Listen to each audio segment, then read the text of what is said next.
Welcome back to Modified Fate. I am Cheese. I have the guys with me again. Hello. Hello.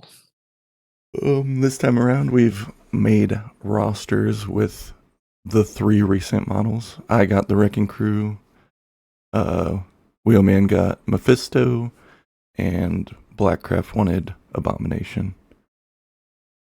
You got the easy list build. No way. Yeah. I got the fun one. So I have some news before we dive in. With the battle reports that I have saved up, there are quite a few mistakes in them. So I decided to use that to start a giveaway. So if you can point out mistakes, intentional or not, in the next few battle reports that I post, whoever gets the most, I will be giving away a rival panel of Spider-Man and Dr. Octopus. Very cool.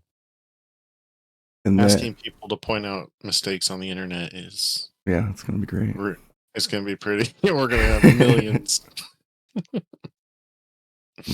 People watching me pull out a medium movement tool for Magneto. It'll be great.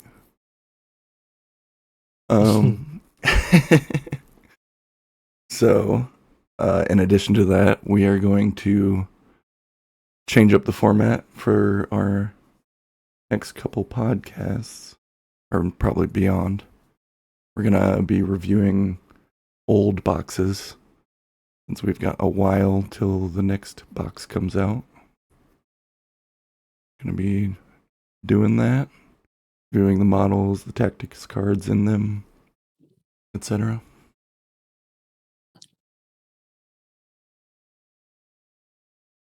Alrighty. Yeah. I'll get into my list because it's the best list. Mm-hmm. So I went with Avengers with Steve 3. And I basically am abusing his leadership for everybody in this list.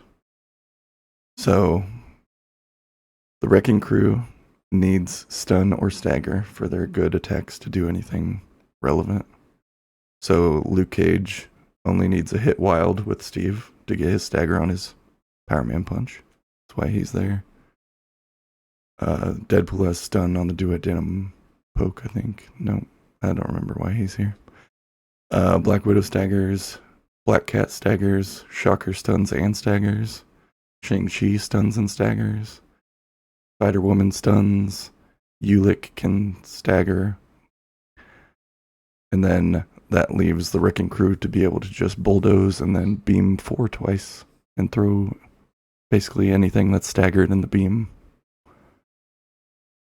without a size restriction. So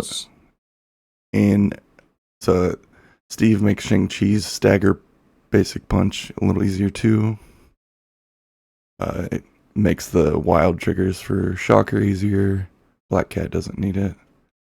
And Ulick needs a crit wild hit in skull to get his stagger. And wild for Spider-Woman makes it just easier for them to do because they only need to roll a hit for his leadership.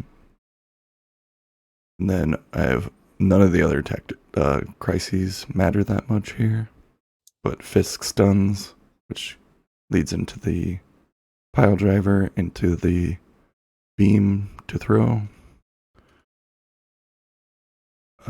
So then, pretty basic tactics-wise. Battle plan is just really good. Chi mastery to make...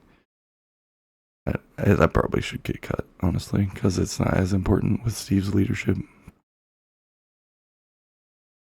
Reserve members for Black Cat and Shocker. And Stronger Together for the Wrecking Crew for that extra throw. What do you guys think? Play Dormammu for immunity stagger. Oh yeah. Damn. Yeah, meta.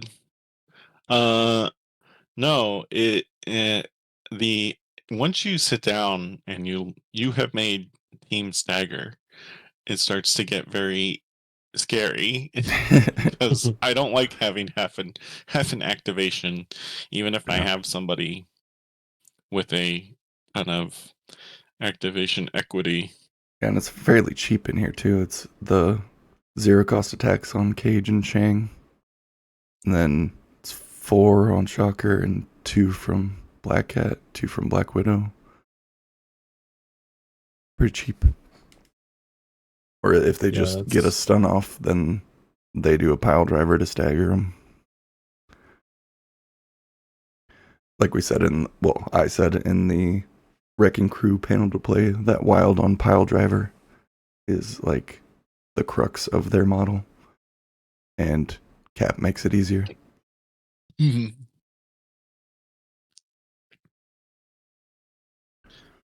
Uh, I find it interesting that you went Avengers. We got to figure out why you put Deadpool in there. I think it was because Steve just made the stab easier. That's fair. Mm. I mean, yeah, any sort of fixing there would help.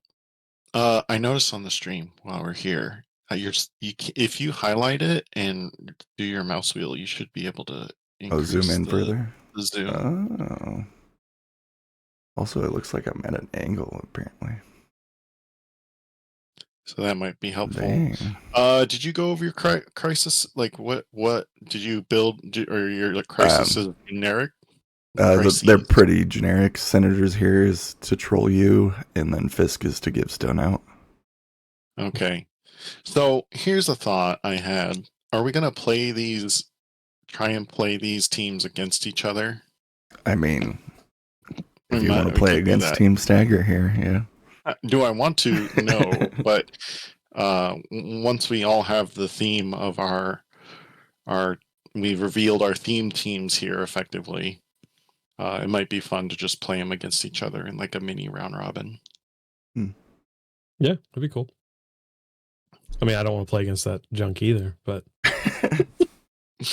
I mean, to be fair, gross. it is. Yeah, it is pretty dice dependent, and we know how Cheese's dice go. So this will become Cheese only rolls wilds and no hits, so that I never can do anything that requires a hit or a shield. Yeah. So we can wait and see. We'll reserve judgment once the game comes down. I like it. Okay. Who wants to go next? I'll do mine. It should be pretty short. So mine is Mephisto doesn't have just a picture. Asgard with Mephisto. And I swapped out Maverick from my list for Encanto because he's seemingly one of the best three drops in the game right now. So you just plug him in and go. Mm-hmm. He doesn't really care about synergy. So here's my thoughts. I really just want to do.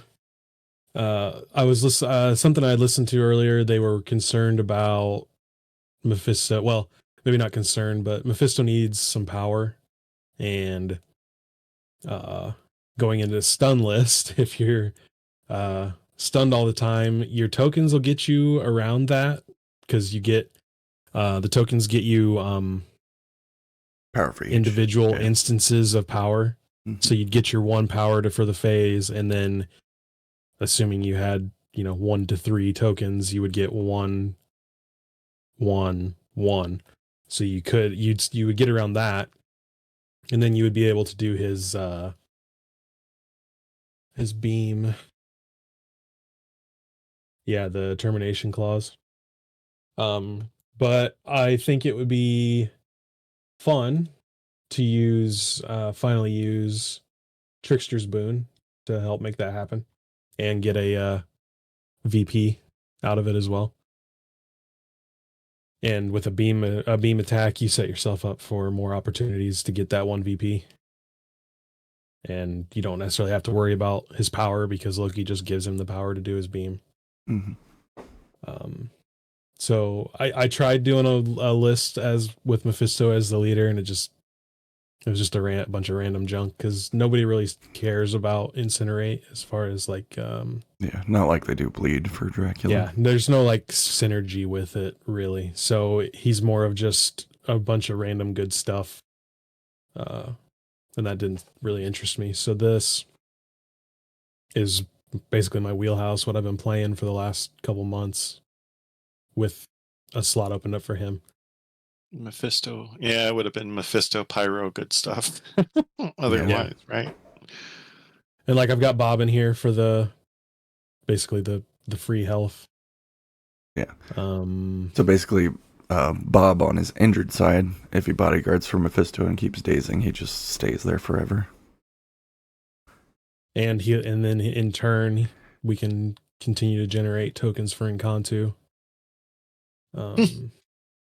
Keep sucking the soul out of Bob. Pretty much, yeah. Toad's there just for a cheap objective getter, and I believe he also has something that incinerates. Yeah, his spit acid. Yeah. So just another incinerate you could get out there. But I think at 15 it would be. I don't think Mighty Thor, Loki, and Mephisto is really that bad at all. Also Loki can help. Like if he's getting bullied around, Loki can help on the defense rolls, obviously. Well, any of the rolls, Yeah, he can kick power to Loki to search for a wild or something like that. And I mean, it those rerolls do help. Having played Asgard quite a bit, I mean, it helps a lot. Plus, we're going to be doing Oh My What a Pities out the wazoo, which is always good. And then at 16, you could swap out Mighty Thor and just put in the big Thor and just do that. Yeah. So I think it could be fun, and I think he doesn't necessarily fit, but I think there's some synergy there. Yeah. Team tactics. Go ahead. With him and Bill, you can play demons pretty good too, which is another E like Gamma. Mm-hmm. For you. What were you gonna say, Joel? And yeah, so Hero Thor can clap back off of Meet My Associate. Yeah. Which can be that brings up another point. Loki can also, that's what I was gonna say. If Mephisto's getting bullied and pushed around and doesn't necessarily have somebody in that bubble to pull in, Loki could help. I mean, there's a little bit of setup, but Loki could help get somebody there with his go forth. So, just there's some timing stuff there, obviously. But Loki could help make sure that somebody's within 3.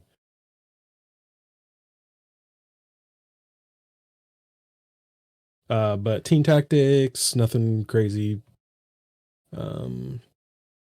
Rainbow Bridge could also be pretty helpful to get him in and out of trouble and get people to him if he needs the help. Because I think you're pretty much going to always, well, maybe not always, but you're going to be bodyguarding a lot. But yeah, Trickster's Boon. I've not used it yet, and I thought it'd be interesting. And then sometimes that one VP can make it for you. So,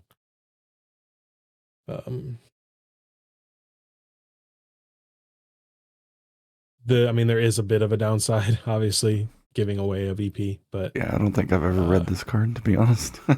Yeah, but I think giving him the fuel for his beam and keeping him in the mix, I mean, you have a good chance if you're hitting 2 or 3 models to get a daze. So potentially, I mean, if he starts with, if he has 4 power on him already, you could, or 5. So you could, I guess he'd need 6. I can see a world where he gets to beam twice off of Trickster's Boon. Yeah. It's not likely, but if somebody has given us the 5 tokens in the trade earlier in the game, that's way easier to pull off. So Yeah, definitely. yeah, so there's some opportunities, and then the crises are the same I run for Asgard. Not really anything Tricks, specific to this list. Trickster's Boon is interesting too because some of Mephisto's cards remove his activated token, so he gets more shots at dazing or KOing Yeah, the enemy character. it's you sort of made like a tag team of Loki and Mephisto, where they do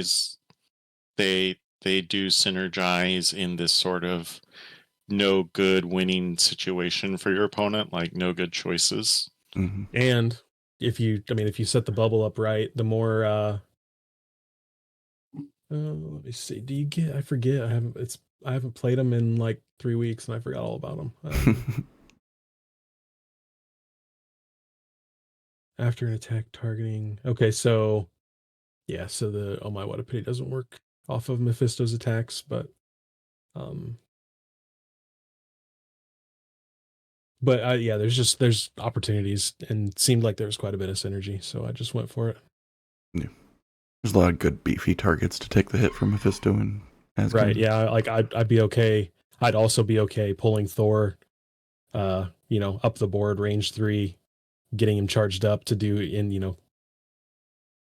even dumping, I don't know, 5 damage into Thor, and then using Odin's Blessing to reduce it, and then um, Thor is up there with Mephisto ready to go. So it might be fun to play. Yeah, definitely.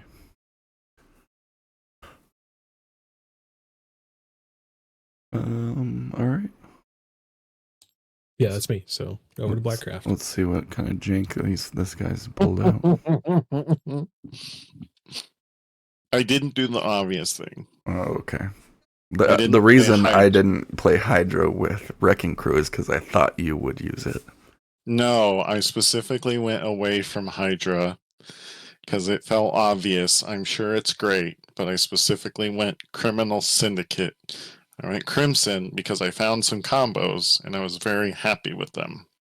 So, this is the A-Bomb crew. Like, I made this to try and take advantage of A-Bomb as much as possible. So you have A-Bomb, and the theme of this team is still trying to poison things off of A-Bomb. So his best friend in Criminal Syndicate, as it turns out, for poisoning people is actually Omega Red, who you don't get in Hydra. All right, so usually your team is going to be something like A-Bomb, Omega Red, MODOK as your leader, and then figure everything else out. And everyone else cues off of them. So obviously you have A-Bomb and Omega Red. I picked MODOK. People could run, I guess, Daredevil. I didn't play the tactics card with MODOK. MODOK is just there for the extra hits on attack rolls. If you roll a wild, it's there for his leadership. He's got some other little combos in here, but MODOK is just there to try and take your 7 dice attack off of A-Bomb and make it better. Try and get you the poison and the push. And then we went over the going back to Omega Red. If you end your activation within him, or the end of his activation, if you're within 2 of him, he poisons you, which then sets up A-Bomb to Radiation Zone. And then going down the list, Gwenpool is really there because she does have poison on her bag of tricks. It's a bit rough to get it, but I actually like Gwenpool. She's just sort of there as a catch-all. It's easier to get with MODOK's leadership. Yeah, it is because the wild can get you a hit. Killmonger, ignore him for now. We'll come back to him later. Shocker is part of your Abomination Brawl in the Middle team if you need him, and we'll come back to Shocker. Taskmaster is there to fill out your 3s. Black Cat is there because he's a steal. Like, your 3s are literally just your fixers, Black Cats of Steel. Warlock also likes things being poisoned because he can transmode virus infection, which if they're within 2, they suffer 2 damage. So he works like a little gamma wave.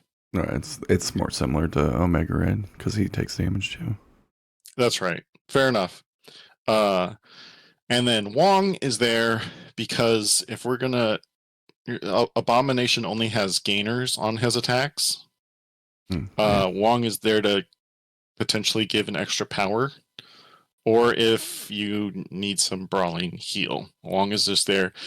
I specifically didn't go with Bullseye, who felt obvious, because Bullseye is just a backline shooter. If I want a backline shooter, I have Gwenpool. So moving on, we're going to team tactics. Wait, And what about Killmonger? No, Killmonger comes later. Okay. Killmonger comes after all of it. All right.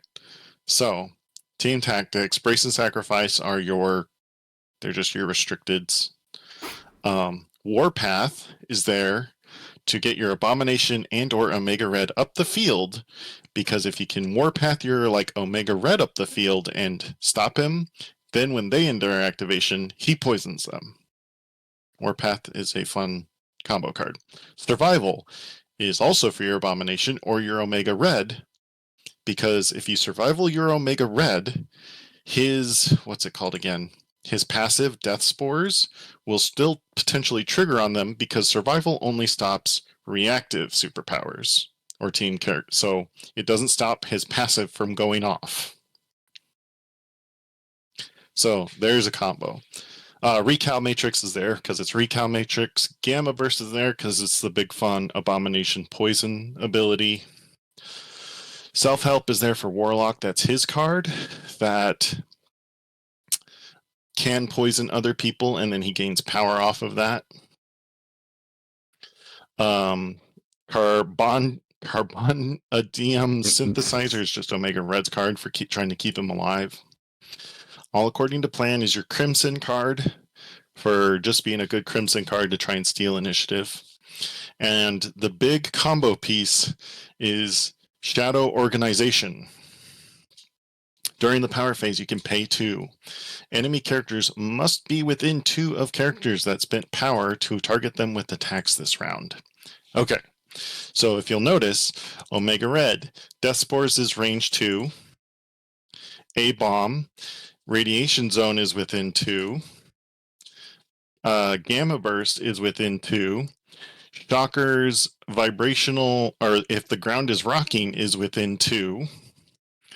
And then it doesn't work on Warlock because you need to be Crimson, but it could help. And I think that's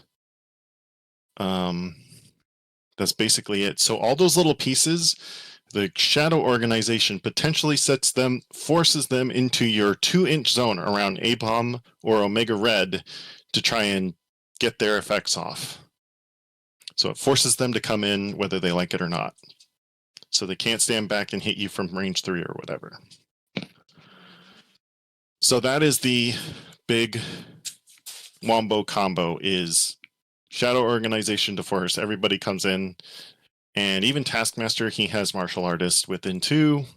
So that's also a little bit of defensive combo.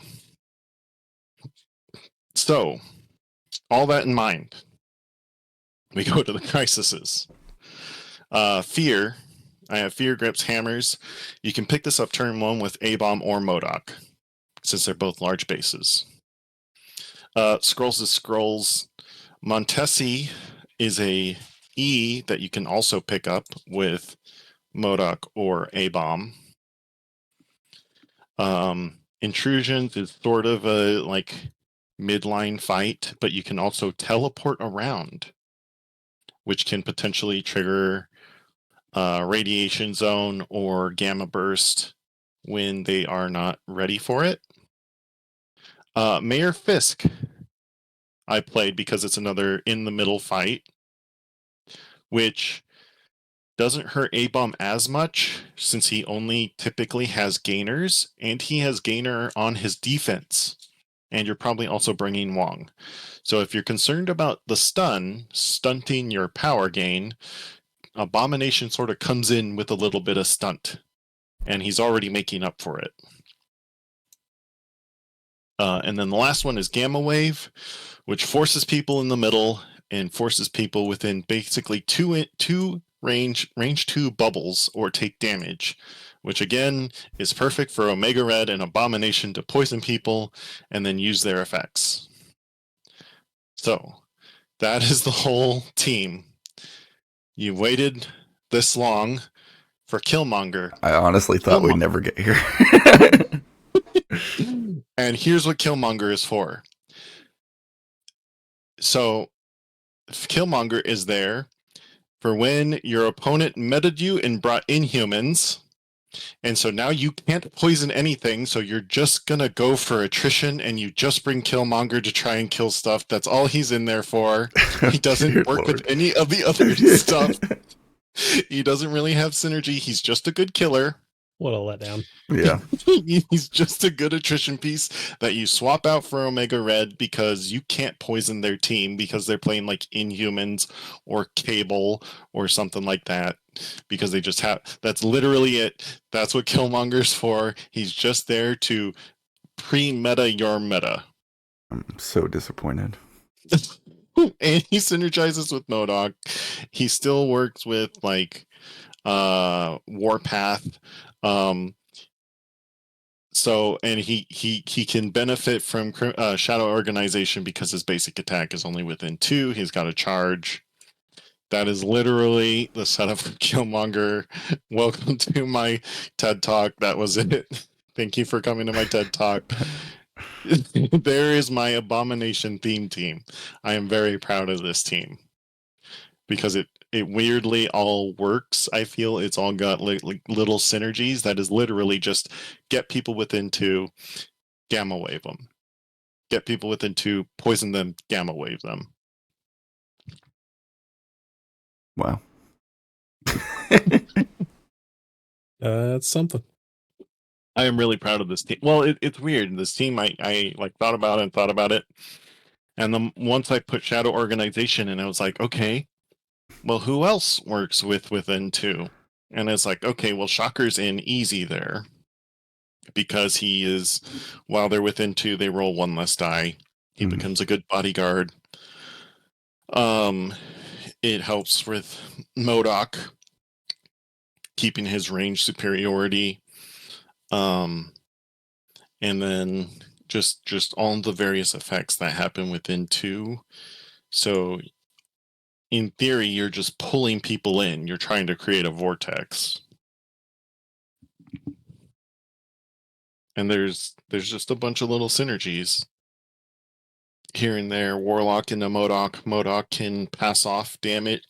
Warlock can what is it called? Genius requires sacrifice onto Warlock. And then Warlock can poison the person, potentially, who just struck him. Yeah, I like it. So and this is the thing, like, I feel like I'm sure this is much more efficient in Hydra, or they have more tools, obviously Strucker. But once I settled on, Omega Red and A-Bomb together, that's when it started coalescing, and I don't think it's terrible. I think it's a funny meta team, or a funny theme team. Now I was like, but what if they do play Inhumans? And I was like, well, you're just gonna have to deal. 3 hours later, you put Killmonger in. Killmonger was sort of in there from the start, honestly. Yeah, he's great in Crimson. He's just good in Crimson, and he's your out for killing midlines. He basically just replaces Omega Red when you can't poison their team. And everybody else is either plays a role, or like Black Cat and Taskmaster are even more filler than Killmonger. Black Cat is just a steal. But you can Cool. play. What was the team? It's MODOK, A-Bomb, Omega Red, Wong at 15. And that's that's your base. You can play with it from there. I do really like MODOK too. I'm pretty sad you didn't bring Mind Games because that's like my favorite card. I also didn't bring the throw for MODOK A-Bomb, but yeah, that costs way too much. it costs 5. It costs 5. If it cost, what's MODOK's normal throw? If it costs 3, maybe you could consider it. But it literally costs 5 to throw the A-Bomb.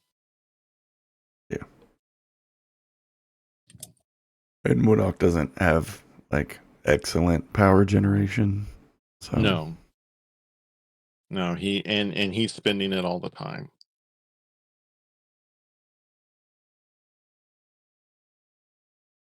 I like it. I was gonna put A-Bomb in Winter Guard, so I mean, you could, because then you could just. I mean, you have Omega Omega Red, Red's there, who is Winter Guard. yeah, that's what I thought was. And then, because They need some beef. I wish Omega Red had 4 physical.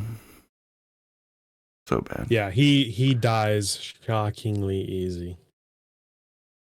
Also wish he was Weapon X affiliated. he should be. You'd think he would be. I'll be right back. I have to excuse myself. Okay. I'm not sure we have much left, but Yeah, I don't really have anything, but I do like the idea of having a little round robin with these rosters. We can just do it on TTS because yeah. I don't think we all own everything. I mean, you do, I think, but Yeah, I don't know about him. he's got more than me. But You have your list though, because it was the last card. yeah, I have everything in there and everything painted. So Hell yeah. if we wanted to do a live battle report, we could on that one at least. Yeah. Well, I think that's all we have, folks. We're going to get out of here and leave Blackcraft in the Discord call by himself. Keep it positive. We'll see you next time. Bye.